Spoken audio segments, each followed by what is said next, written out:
at purihin ang iyong banal na pangalan. Aming dakilang Ama, bago po ang lahat, kami po ay humihingi ng kapatawaran sa lahat po ng aming mga kasalanang nagawa laban sa inyo. Patawarin niyo po kami, Aba, sa aming mga pagkukulang.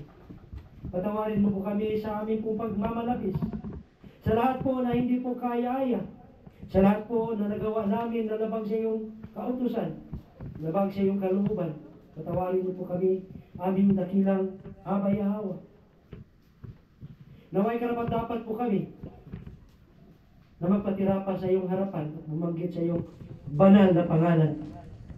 Aming dakilang Aba, patuloy po kami nagpapasalamat dahil sa buong taon, kami po ay iyong sinamahan, kami po ay iyong pinoproteksyonan, kami po ay iyong pinag-isa, at kami po ay iyong pinagtibay sa aming pong pagsunod sa iyong mga kautusan.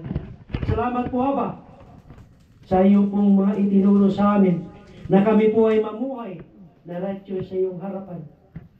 Kami po nandito ngayon upang pasalamatan ka, lalo na sa iyong pagmamahal sa bawat isa sa amin, sa iyong unfailing love na iyo pong ihinawad sa bawat isa sa amin.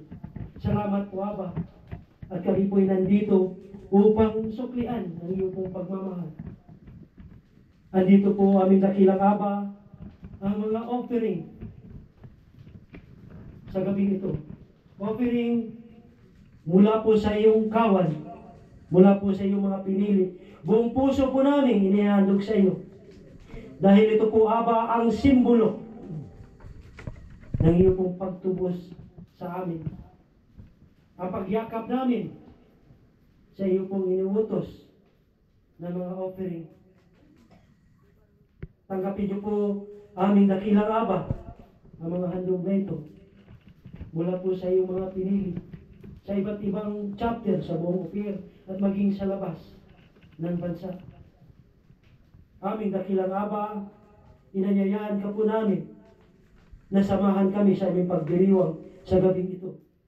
Patuloy namin pinapanalangin ang kagalingan sa aming pong punukahan kay Sis Liban at sa lahat po, Aba, ng mga kapatid namin na nagkaroon ng karamdaman. Pagalingin niyo po sila. Ikaw po ang dakilang manggagamot, ang aming nag-iisang Aba Yahawa na tagapaglikha ng lahat ng bagay.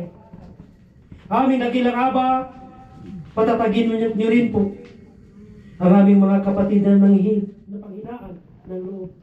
Bigyan niyo ng kalinawan, bigyan niyo ng malinaw na pag-iisip upang sa ganun, Aba, patuloy po namin magampanan ang mga taas na inyo pong iginawat o binigay sa aming mga balikat.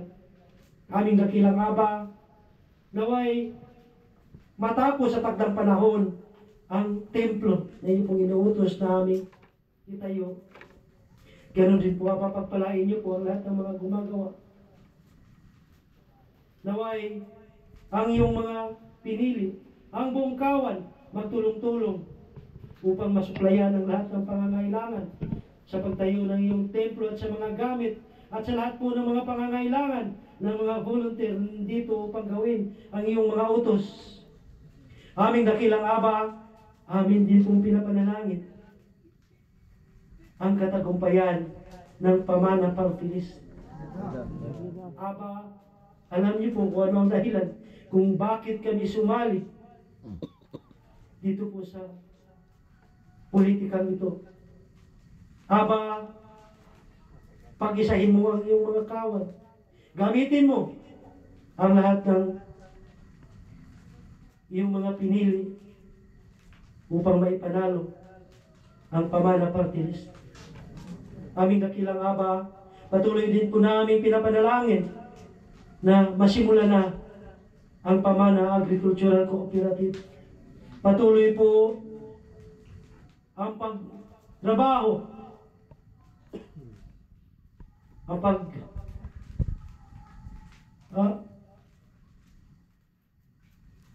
sa mga compliance, Aba, sa lahat ng mga pangangailangan. Aming dakilang Aba, lahat ng proyektong ito, sa taong ito amin pong pinapanalangin na magtagumpay. Aba, ikaw po ang aming sinasamba tulad ng iba. Kaya ang panalangin ito ay amin pong itinataas. Walang iba kundi sa iyo lang po, sa iyong banal na pangalan. Sa iyo lang po ang lahat ng kapurihan, pasasalamat at pagsamba. Ang iyo pong kalooban ang masusunod dito sa iyong kaharian. Dahil ikaw po ang aming hari, ang aming nag-iisang Aba Yahawa na walang hanggan. Sa iyo lang po ang lahat ng pagsamba. Halalwaya Abayawa.